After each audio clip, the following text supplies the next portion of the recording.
James Greene returned from Vietnam on November 15, 1970, expecting to find his younger brother Michael waiting at their family's Illinois farm with the news that he'd finally been called up for the draft. Instead, their father told James that Michael had run away 6 months earlier, ashamed of staying home while his brother fought overseas, leaving behind nothing but a brief note saying he needed to find his own path. For 54 years, James lived with the guilt of believing his military service had driven his brother away, never knowing that Michael had never left the farm at all, that their father had murdered him in March 1968 during an argument about the war, buried him beneath the old corn crib, and then lied to his returning soldier son for the rest of his life. When James finally discovered the truth in 2024, during an estate sale following his father's death, it would solve the longest cold case in Illinois history and expose a family secret that had destroyed 3 generations. The Greyhound bus pulled into Carlinville, Illinois at 3:47 p.m. on that cool November afternoon, carrying soldiers returning from Southeast Asia to small towns across the Midwest. James Greene was 23 years old, wearing his dress uniform with sergeant's stripes he'd earned through 18 months of combat operations that had turned a farm boy into someone he barely recognized when he looked in mirrors. His duffel bag contained medals,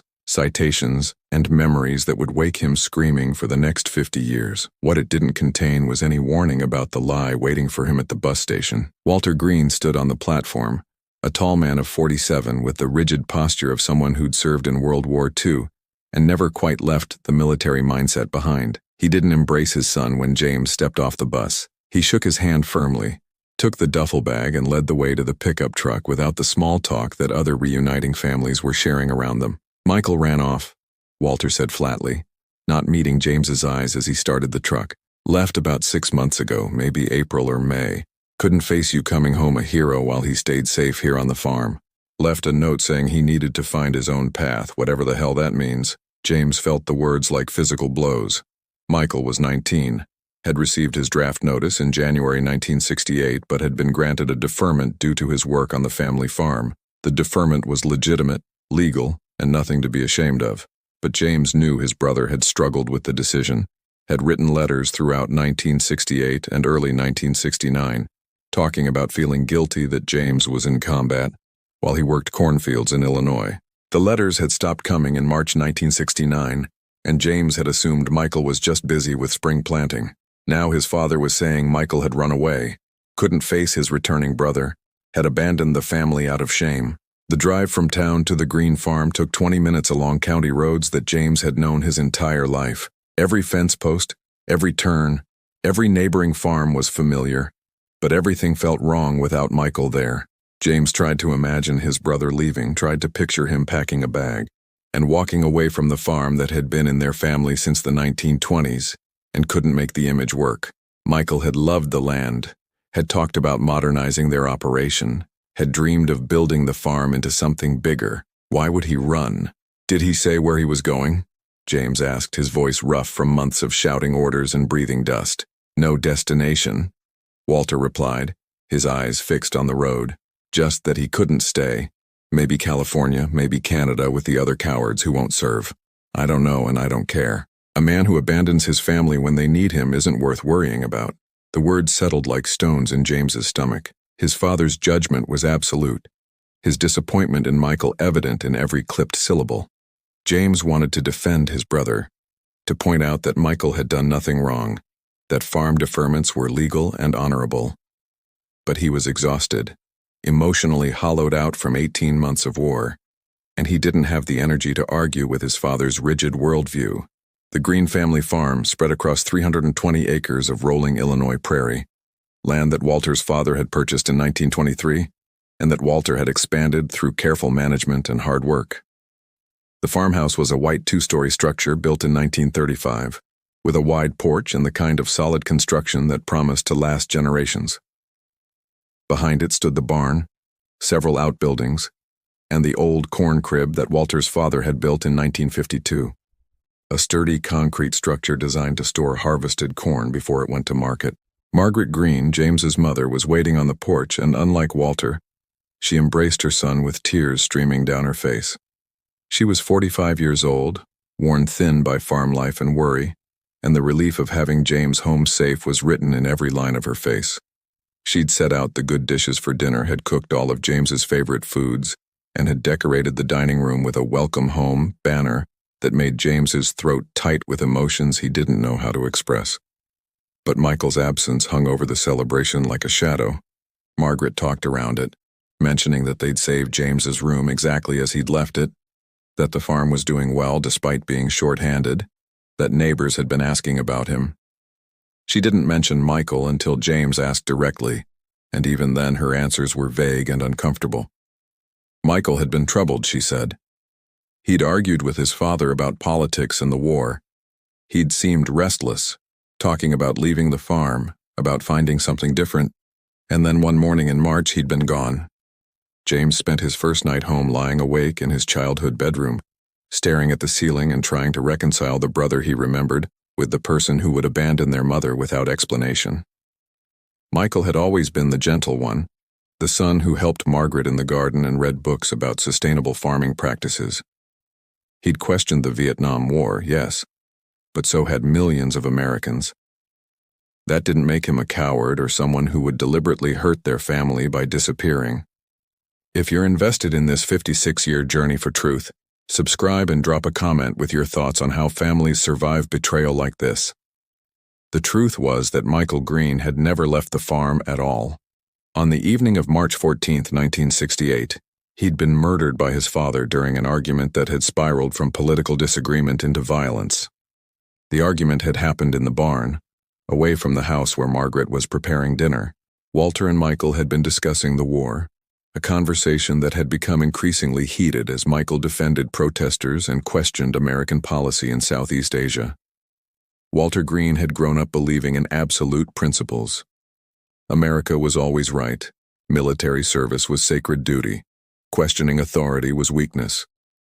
Michael's arguments felt like personal attacks on everything Walter had fought for in World War II and everything James was currently fighting for in Vietnam.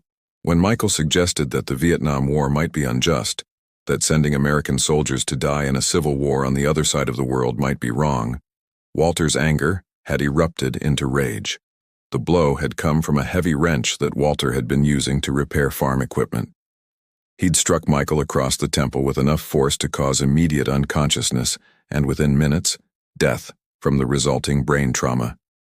For several hours, Walter had stood in the barn looking at his younger son's body and trying to comprehend what he'd done. He'd killed Michael over words, over political opinions, over a disagreement that should have ended with both men walking away angry but alive. Rather than face the consequences of his action, Walter had made a series of calculated decisions that would shape the next 56 years. He waited until after dark, then carried Michael's body to the old corn crib. The structure had a concrete foundation that extended several feet below ground level, and Walter had the tools and knowledge to break through the concrete floor. He dug a grave beneath the crib, placed Michael's body there, and then repaired the concrete carefully enough that the disturbance would be invisible, unless someone knew exactly where to look. Then Walter had returned to the house and told Margaret that Michael had left, that he'd found a note saying Michael needed to find his own path away from the farm. Margaret had been devastated but not entirely surprised. Michael had been troubled for months, had talked about feeling trapped by farm life and guilty about his deferment. The story Walter told fit with the son she'd observed, and she had no reason to question her husband's account. For the next 2 years, Walter maintained the fiction that Michael had run away. He let Margaret grieve for a son she believed was alive somewhere, let James fight a war while believing his brother was safe at home, and prepared for the difficult conversation he would need to have when James returned. The challenge was making the story believable to a son who knew Michael better than anyone else did. Walter's strategy was to make Michael's departure seem like a reaction to James's impending return from Vietnam. The timeline Walter constructed suggested that Michael had left in April or May 1969, roughly 6 months before James came home, unable to face his brother after staying safely on the farm throughout the war. The story cast Michael as ashamed, cowardly, and unable to meet his brother's eyes, all qualities that Walter hoped would make James angry enough to stop asking questions. The strategy worked better than Walter could have hoped. James's initial reaction to learning about Michael's departure was hurt and confusion, but his father's framing gradually transformed those feelings, into something closer to betrayal. If Michael had been so ashamed that he couldn't even wait to explain himself face to face if he'd abandoned their mother and father, after everything they'd sacrificed for the farm, then maybe Michael wasn't the person James had thought he was. The letters James wrote to possible addresses where Michael might be found went unanswered because Michael was dead and buried 50 feet from the farmhouse. The inquiries James made with various agencies and organizations yielded nothing because there was no trail to follow. Michael Greene had simply vanished from official records on March 14, 1968, the day his father murdered him, and no amount of searching could find someone who'd never left the property. By 1972, James had stopped actively searching for his brother. He'd married Linda Morrison, a girl from nearby Springfield, and they'd started building a life together. James worked construction during the week and helped his father with farm operations on weekends, trying to find purpose in physical labor that left him too exhausted to dream about Vietnam every night. His daughter Sarah was born in 1974, bringing joy that was tinged with sadness over the uncle she would never know. Margaret Greene died in 1985 from complications of diabetes, never knowing that her younger son had been buried on the family property for 17 years. She'd spent those years hoping Michael would return, occasionally mentioning him to James and wondering if he was happy wherever he'd gone. Her last words to James included asking him to find Michael if he could, to tell him that she'd never stopped loving him and that he was always welcome to come home. Walter attended his wife's funeral with appropriate solemnity, standing beside James as they buried Margaret in Carlinville Cemetery. He'd lived with his secret for 17 years by that point, had maintained his fiction through thousands of daily interactions, and had become so practiced at the lie that even he sometimes forgot the truth of what had happened in the barn that March evening.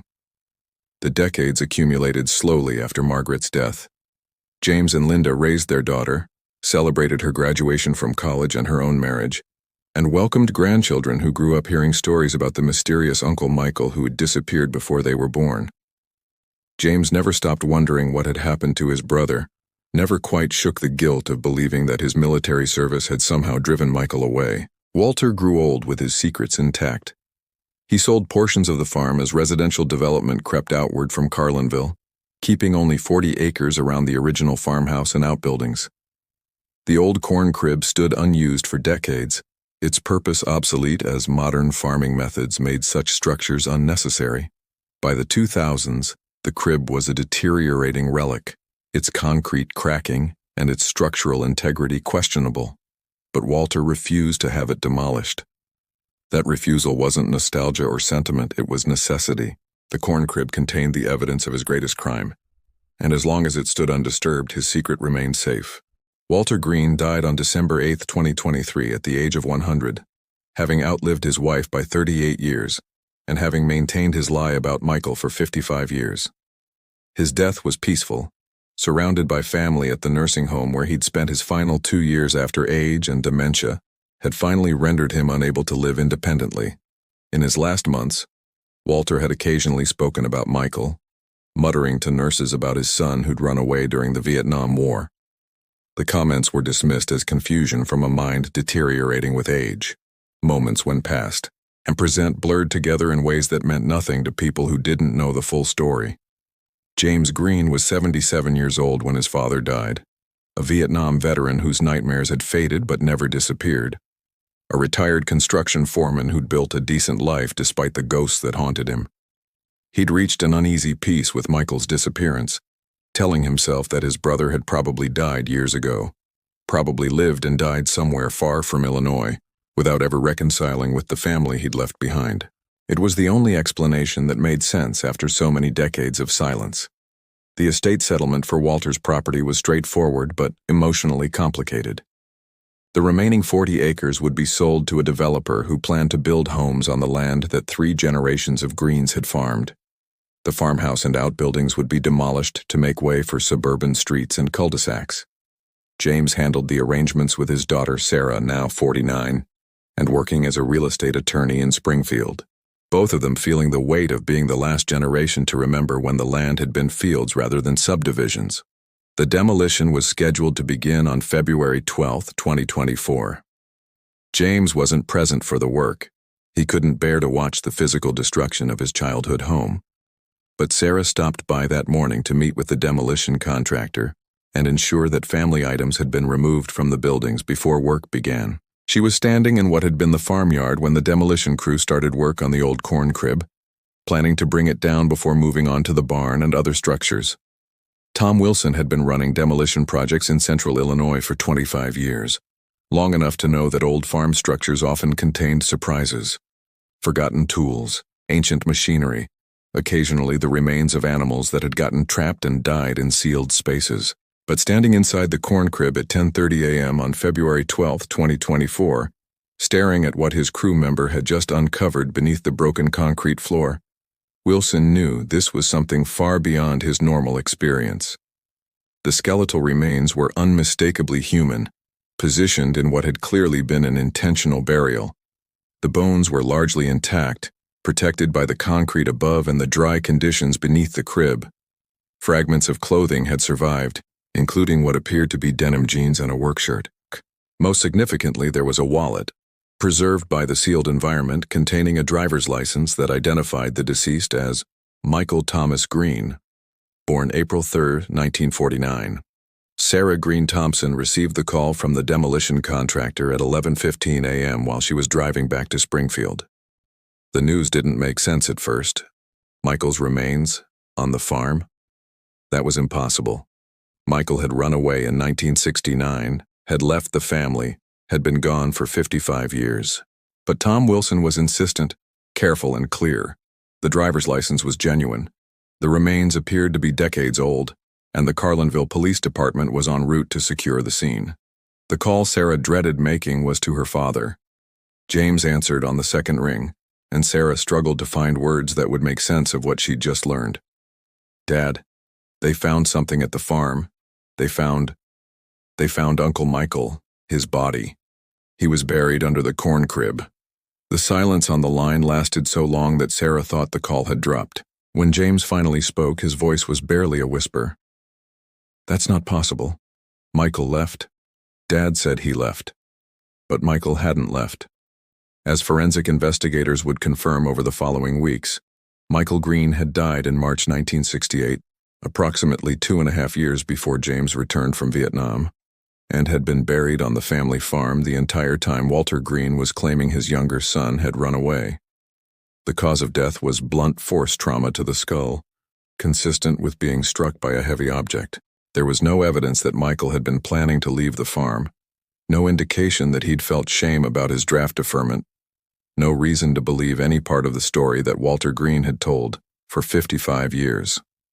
Detective Robert Martinez from the Illinois State Police Major Crimes Unit took charge of the investigation, understanding immediately that he was dealing with one of the longest-running deceptions in state history.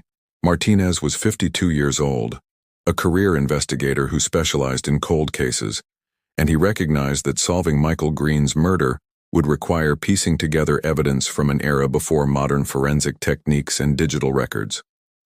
The autopsy was conducted by Dr. Patricia Chen, the state's chief forensic pathologist, who had 30 years of experience examining skeletal remains. Dr. Chen confirmed that the bones belonged to a male in his late teens or early 20s, that death had occurred approximately 55-60 years earlier, based on the degree of decomposition and clothing deterioration, and that the cause of death was a severe skull fracture that would have resulted in immediate loss of consciousness and death within minutes. The murder weapon was never recovered, but the injury pattern suggested something heavy and metal, possibly a tool or piece of farm equipment. Dr. Chen's report noted that the blow had likely been delivered during a confrontation rather than from behind, as the injury was to the side of the head, at an angle suggesting Michael had been facing his attacker. The killing might not have been premeditated, Dr. Chen concluded, but the burial certainly was. The careful positioning of the body and the methodical repair of the concrete floor indicated someone who'd taken time to conceal evidence rather than panicking and hiding the body hastily. For James Greene, learning the truth about Michael's fate at age 77 was devastating in ways that transcended simple grief. His entire adult life had been shaped by the belief that his military service had somehow driven his brother away, that Michael had been too ashamed to face his returning soldier brother. James had carried guilt for 54 years, wondering what he could have said in his letters that might have made Michael feel better about staying home, questioning whether he'd somehow failed as a brother by going to Vietnam while Michael stayed on the farm. Now James learned that every moment of that guilt had been based on a lie. Michael hadn't run away. Michael hadn't felt shame. Michael had been murdered, almost certainly by their father, given the burial location and Walter's access to the corn crib, and James had been lied to from the moment he stepped off the bus on November 15, 1970. The father he'd respected, the man whose approval he'd sought his entire life, had looked him in the eye and lied about killing his brother, then maintained that lie until his death. If you've stayed with this heartbreaking story this far, hit that like button and let us know in the comments what detail affected you most. The investigation into Walter Greene's culpability was complicated by his death 3 months before Michael's remains were discovered. Martinez couldn't interrogate the suspect, couldn't present evidence and watch for reactions, couldn't build a prosecution case that would hold up in court. What he could do was build a historical record of what had happened, document the crime for closure purposes, and help James and his family understand how Michael had died and why. Martinez's investigation expanded to include interviews with everyone who'd known the Greene family in the late 1960s.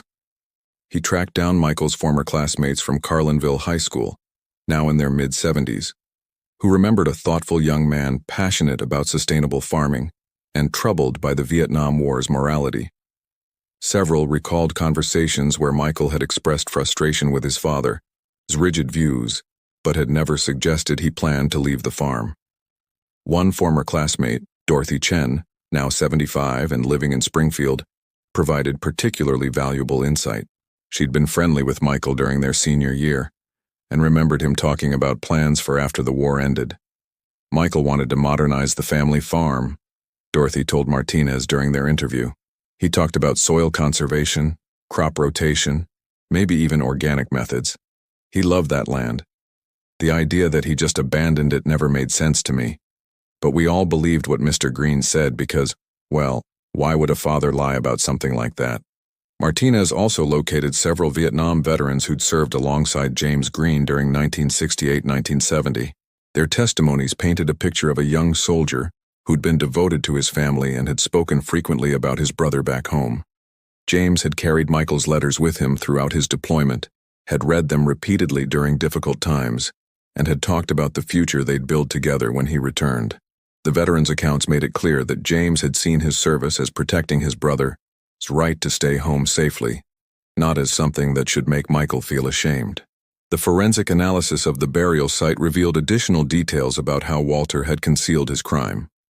Dr. Patricia Chen's team discovered that Walter had used professional-grade concrete repair materials to seal the grave, suggesting premeditation rather than panic. The quality of the repair work explained why the burial had remained undetected for 56 years. Walter had taken his time, had done the job carefully, and had ensured that casual inspection wouldn't reveal any disturbance to the corn crib's foundation. More disturbing was the discovery of a second set of remains near Michael's burial site. The family dog, a German shepherd named Duke, that had reportedly run away around the same time Michael disappeared. The dog's presence in the grave suggested that Duke had witnessed Michael's murder and had been killed to eliminate that witness. The calculated nature of killing the family pet to protect his secret demonstrated the depth of Walter's commitment to concealment and his willingness to do whatever was necessary to maintain his lie. The evidence against Walter was circumstantial but compelling. He'd had exclusive access to the burial site, had been alone with Michael on the evening of March 14, 1968, and had been the sole source of the story about Michael running away.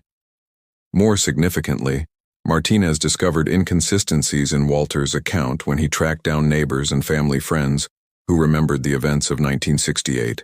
One neighbor recalled that Walter had claimed Michael left in April 1969, but another remembered the story being that Michael had gone in May. The discrepancies were minor but significant. Someone telling the truth about a traumatic departure would remember the timing exactly, while someone constructing a fiction might let details shift slightly over the years. Moreover, several people remembered that Michael's truck had remained at the farm for weeks after he'd supposedly left, which made no sense if he'd actually departed voluntarily. The most damning evidence came from letters that Michael had written to James in Vietnam during late 1968 and early 1969. Martinez obtained copies of the letters from James's personal collection, and their content contradicted everything Walter had claimed about Michael's state of mind.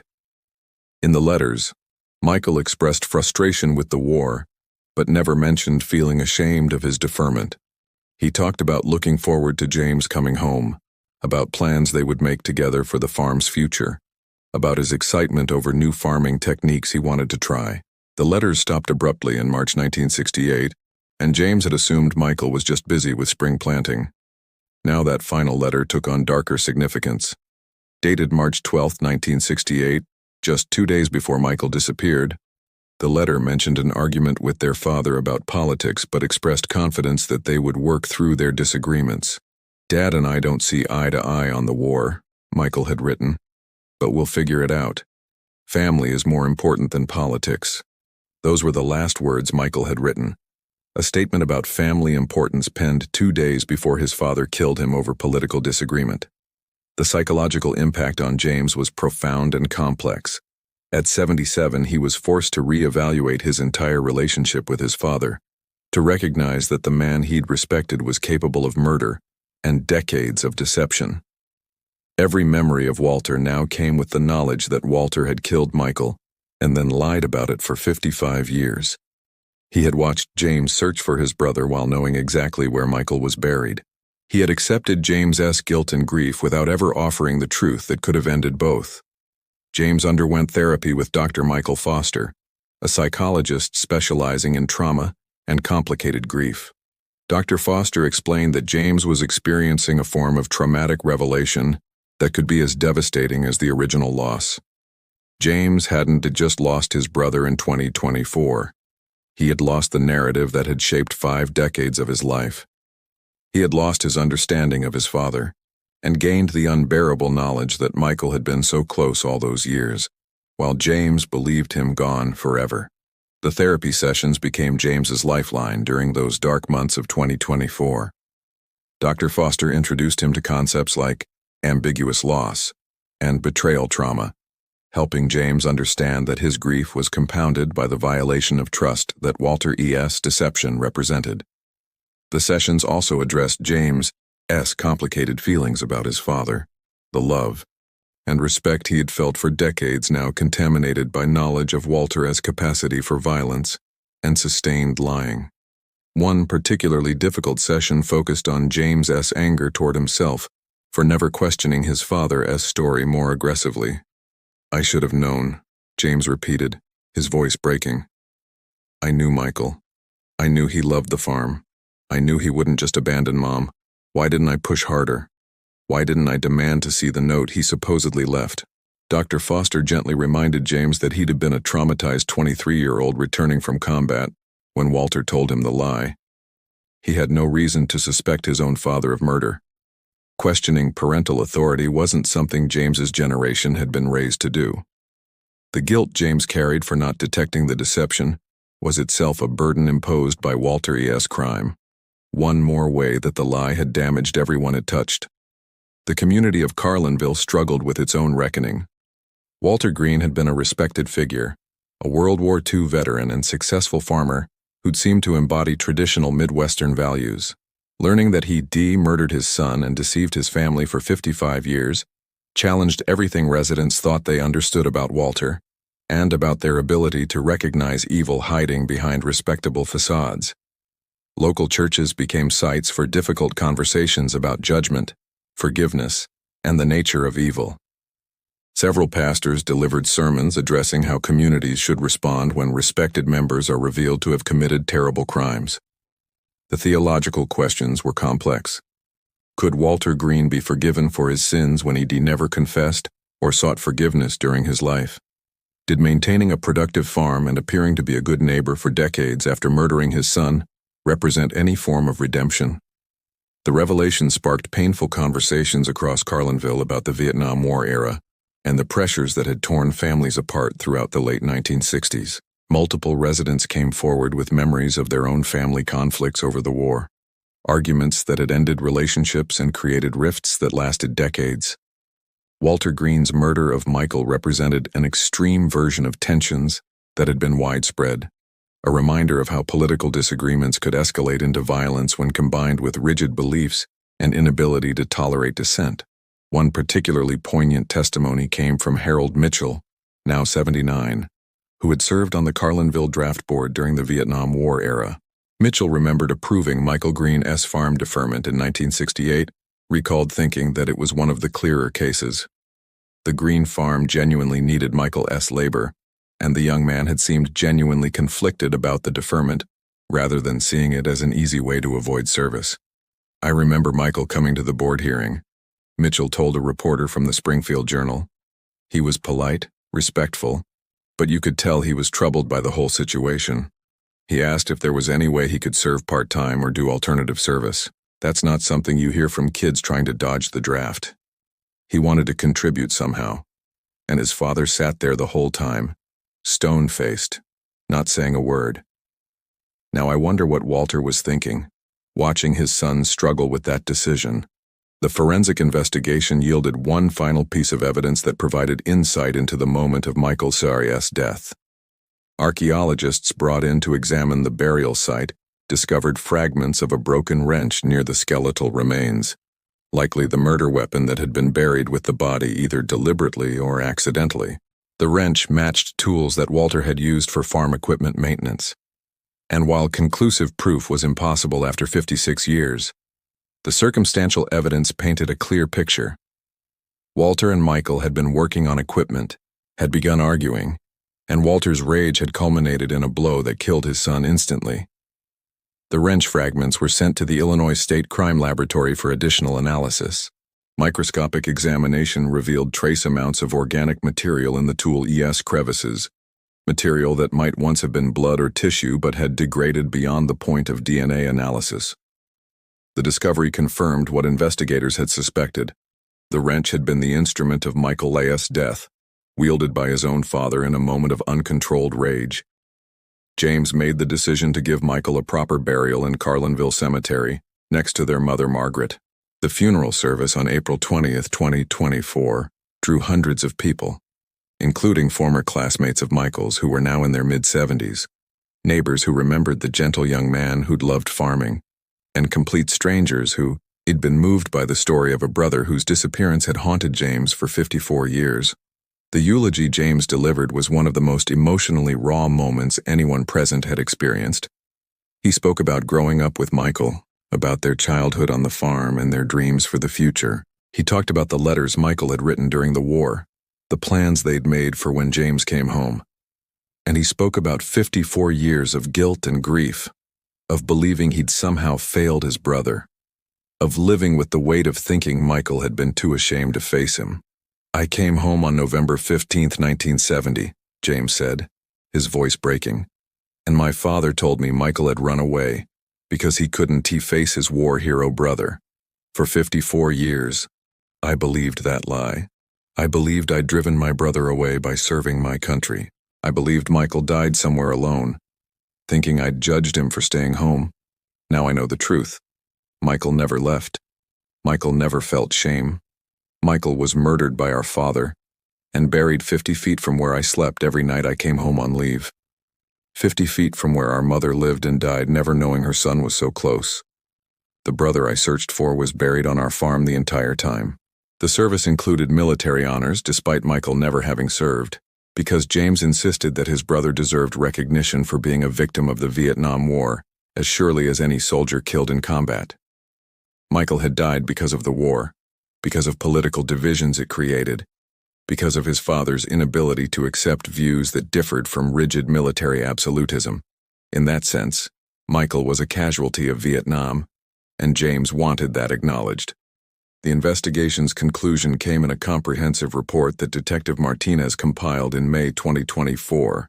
The report established beyond reasonable doubt that Walter Greene had murdered his son Michael on March 14, 1968, buried him beneath the family's corn crib, and then constructed an elaborate fiction about Michael running away to avoid the draft.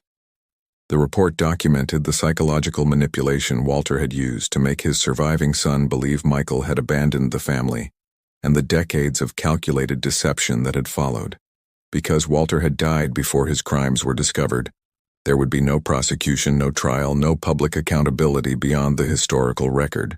For James, that absence of justice was another form of loss. He would never see his father face consequences, would never hear an explanation. In Walter's own words, would never get answers to the hundreds of questions that haunted him about how a father could kill one son and lie to another for 55 years. The property where Michael had been buried was ultimately developed into a residential subdivision.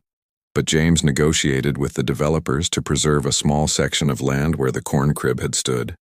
That space became a memorial garden, maintained by the Homeowners Association. A simple granite marker explained that Michael Greene had been found there after 56 years, and that his memory served as a reminder about the human cost of political division and family violence. Sarah Green Thompson established a scholarship fund at Carlinville High School in Michael's name, specifically supporting students interested in agricultural studies or veterans' causes. The scholarship ensured that Michael's life, cut short at 19, would continue to have positive impact on future generations. The first scholarship was awarded in May 2024 to Jennifer Martinez, a senior planning to study sustainable agriculture at the University of Illinois, a fitting tribute to the dreams Michael had held for the family farm. The media attention surrounding the case was intense but relatively brief. National news outlets covered the discovery for several weeks, framing it as the longest cold case in Illinois history and exploring the psychology of how someone could maintain such a devastating lie for over 5 decades. True crime podcasts dedicated episodes to the Greene family tragedy, and several documentary filmmakers approached James about telling his story. James declined most media requests, giving only a single interview to a Chicago newspaper in which he emphasized that he wanted Michael remembered as a person rather than as a cold case statistic. Michael had loved farming, had been kind to animals, had dreamed of building a sustainable agricultural operation that would last generations. Those were the qualities James wanted people to know about, not just the circumstances of his death. The psychological journey James undertook in the months after learning the truth was complex and ongoing. Dr. Foster helped him work through multiple layers of grief. Grief for the brother he'd lost in 1968, grief for the 54 years of relationship they'd been denied, grief for the father he'd thought he'd known, and grief for the innocent belief that families told each other the truth. James also struggled with anger.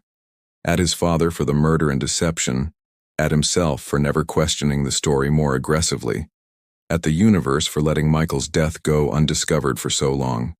One unexpected source of comfort came from other Vietnam veterans who reached out after hearing James's story.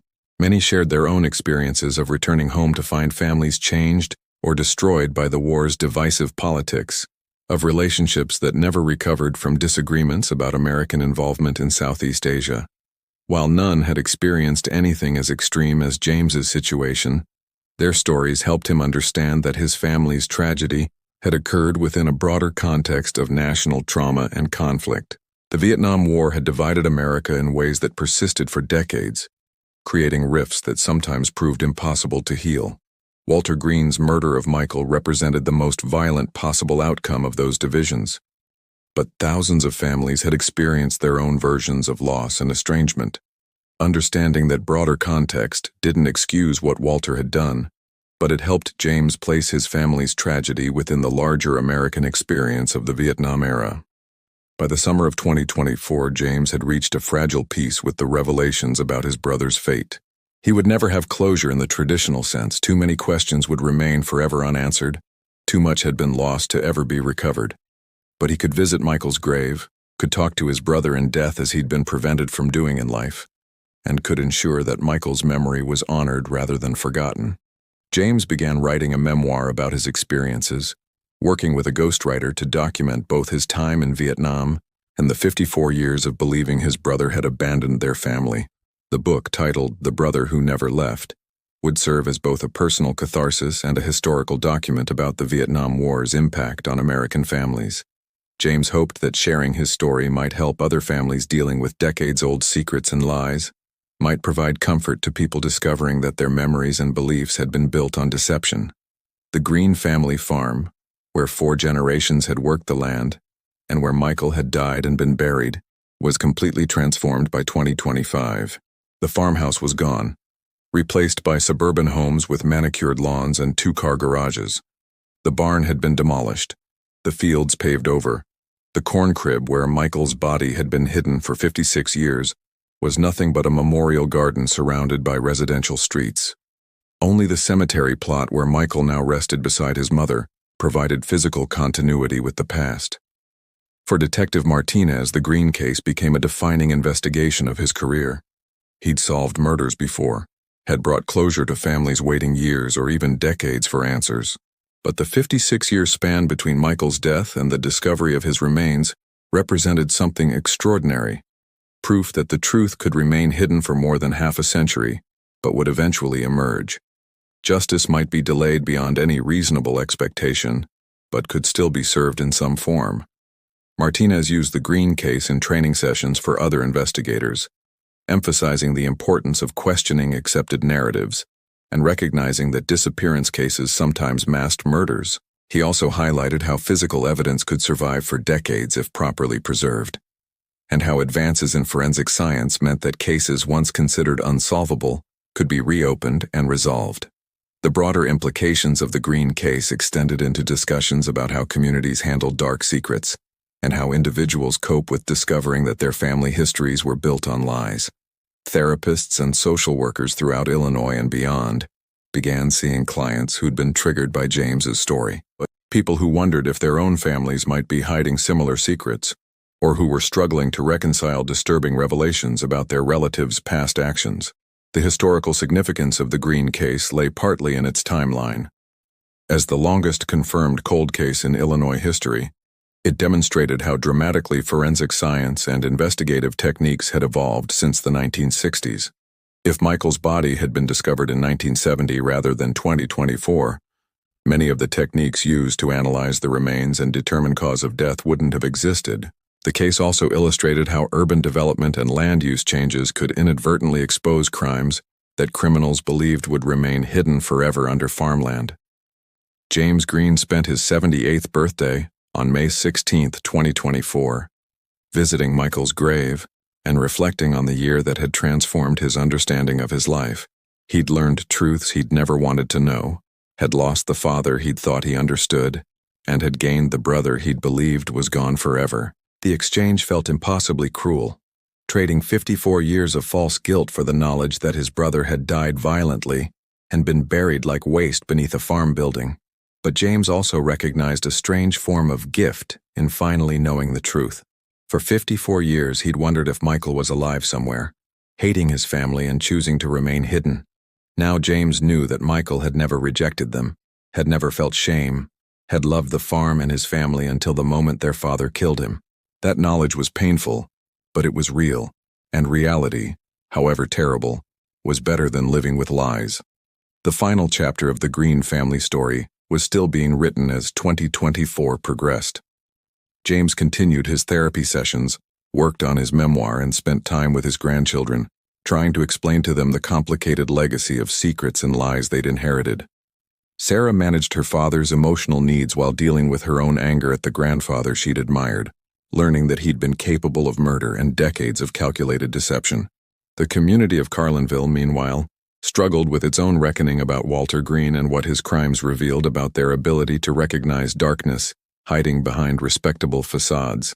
The debates continued in coffee shops and church basements, painful conversations about judgment, forgiveness, and the line between understanding and excusing evil. For the true crime community that had become fascinated with the Greene case, the story represented something unusual, a murder that was both solved and unsolved simultaneously. The physical evidence proved Michael had been murdered and buried on the family farm. The circumstantial evidence strongly indicated Walter Greene as the killer. But Walter's death before discovery meant there would never be a confession, never be a trial, never be the definitive conclusion that gave closure to more conventional cases. James Greene's final public statement about the case came in September 2024, during a memorial service marking what would have been Michael's 76th birthday. Standing before a crowd that included family, friends, and strangers who'd been moved by Michael's story, James spoke about the brother he'd lost twice, once to murder in 1968, and again to the revelation of that murder in 2024. Michael would have been 76 today, James said, his voice steady despite the tears on his face. He should have had a life. He should have married, had children, grown old. He should have been standing here with me, two old men remembering when we were young. Instead, he's been dead for 56 years, buried like a shameful secret while I spent my life believing he'd abandoned us. That's what our father stole, not just Michael's life, but 54 years when I could have honored my brother's memory instead of carrying false guilt about driving him away. I can't get those years back, but I can make sure that from this day forward, Michael is remembered for who he really was, a young man who loved this land, who questioned authority when his conscience demanded it, and who died because he refused to let anyone, even his father, tell him what to think. The story of Michael Greene and James Greene would continue to resonate with people long after the initial media attention faded. It spoke to fundamental questions about family, truth, and the weight of secrets carried across generations. It demonstrated that justice, however delayed and incomplete, could still be achieved even decades after crimes were committed. And it served as a reminder that the people we think we know best, our own parents, our family members, are capable of hiding darkness that might only be revealed after they're gone. As 2024 drew toward its close, James Greene was still processing the revelations that had transformed his final years. He visited Michael's grave weekly, bringing flowers and spending quiet moments talking to the brother he'd been denied for so long. The conversations were one-sided, but they brought James comfort in ways he couldn't fully explain. Michael couldn't answer, but James could finally speak the words he'd wanted to say for 54 years, that he was proud of Michael's convictions, that he'd never judged him for staying home from the war. That family was more important than politics or patriotism. The brother who never left could finally be acknowledged as the person he'd really been, rather than the false narrative their father had created. For James Greene, at 77 years old and facing the end of his own life, that truth, however painful, was the only gift he could still give to Michael. It would have to be enough.